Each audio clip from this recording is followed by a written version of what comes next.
জাতীয় বিশ্ববিদ্যালয়ের 2024 সালের ডিগ্রি পাস কোর্স তৃতীয় বর্ষ পরীক্ষা প্রায় শেষ পর্যায়ে রয়েছে। আর মাত্র কয়েকটা সাবজেক্টের পরীক্ষা বাকি, তারপর পরীক্ষা শেষ হয়ে যাবে। আপনাদের এই পরীক্ষার রেজাল্ট কখন প্রকাশ করবে, কতদিনের মধ্যে রেজাল্ট প্রকাশের সম্ভাবনা রয়েছে, আজকের এই ভিডিওতে বিস্তারিত আলোচনা করব এবং রেজাল্ট পাওয়ার পরে আপনার করণীয় কী সেই বিষয়েও কিছু তথ্য শেয়ার করব। চলুন শুরু করা যাক। এখন প্রথমেই শেয়ার করব আপনাদের পরীক্ষার রেজাল্ট কখন প্রকাশ করবে। বর্তমানে জাতীয় বিশ্ববিদ্যালয় তাদের পরীক্ষা পদ্ধতিতে অনেক বড় পরিবর্তন নিয়ে আসছে।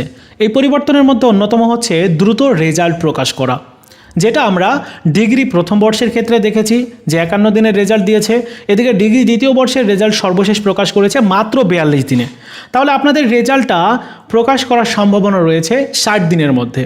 আমরা একটু হিসাব করে দেখব যে 16 তারিখে আপনাদের পরীক্ষা শেষ হচ্ছে, 16 তারিখ থেকে সেপ্টেম্বরের 16 তারিখ 1 মাস, সেপ্টেম্বরের 16 তারিখ থেকে আবার অক্টোবরের 16 তারিখ পর্যন্ত 2 মাস বা 60 দিন। তাহলে আপনাদের পরীক্ষার রেজাল্টটা অক্টোবর মাসের মাঝামাঝিতে মোটামুটি কমপ্লিট হয়ে যাবে, তারপর রেজাল্ট পাবলিশ করবে। তাহলে সম্ভাবনা রয়েছে অক্টোবরের মাঝামাঝিতে রেজাল্ট প্রকাশের। এই হচ্ছে বিষয়। এখন অনেকে বলতে পারে যে ভাইয়া এই যে দ্রুত রেজাল্ট প্রকাশ করছে এটা কি ভালো? আসলে এই দ্রুত রেজাল্ট প্রকাশের জন্য দুইটা দিক আছে, একটা ভালো দিক আছে, একটা খারাপ দিক আছে। ভালো দিকটা কোথায়? ভালো দিক হচ্ছে শিক্ষার্থীদের আসলে সেশনজট নিরসনের জন্য তারা এই উদ্যোগটা নিয়েছে যে দ্রুত যেন রেজাল্ট পাবলিশ করে, রেজাল্ট পাবলিশ করার পর শিক্ষার্থীরা যেন পরবর্তী কোর্সে ভর্তি হতে পারে সেজন্য। তাহলে যদি ভালো দিক এটা থাকে খুবই গুরুত্বপূর্ণ। তবে খারাপ দিক যেটা সেটি আরও ভয়ঙ্কর। কেন? কারণ হলো এই দ্রুত রেজাল্ট প্রকাশের জন্য অনেক শিক্ষার্থীর অভিযোগ হচ্ছে তার খাতাগুলোকে সঠিকভাবে মূল্যায়ন করা হচ্ছে না, এবং এটা তাদের অভিযোগ যেটা এটা একদমই সঠিক। কারণ দ্রুত রেজাল্ট প্রকাশের জন্য অনেক সময় দেখা গেছে যে অনেক রেজাল্ট বা খাতা পুনর্মূল্যায়নের অ্যাপ্লাই করানোর পর পরিবর্তন হয়েছে।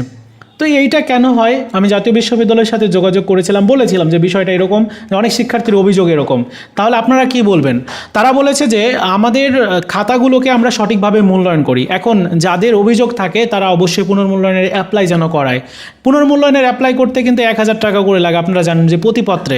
তাহলে যদি পুনর্মূল্যায়নের অ্যাপ্লাইটা করাতে হয় সেক্ষেত্রে পরীক্ষার জন্য তারা কেন ফিজ নেবে? পরীক্ষার ফিজ নেওয়ার পরে খাতাগুলোকে মূল্যায়ন সঠিকভাবে যদি করা হয় তাহলে পুনর্মূল্যায়নের অ্যাপ্লাইটা তো করা লাগে না। তারা বলেছে যে পুনর্মূল্যায়নের অ্যাপ্লাই করালে অনেক সময় রেজাল্ট পরিবর্তন হয়, কারণ অনেক সময় নাম্বার গ্রেস মার্ক দেওয়া হয়, আবার এমন হয় যে নাম্বার কাউন্টে ভুল হয়েছে। তারা এই দুইটা উদাহরণ দেখিয়েছে।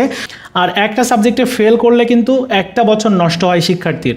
তাই খাতা পুনর্মূল্যায়নের আবেদন করার বিষয়টা গুরুত্বপূর্ণ বটে, তবে যাদের খাতা পুনর্মূল্যায়নের টাকাটা না থাকে তারা কিন্তু অ্যাপ্লাইটা করতে পারে না।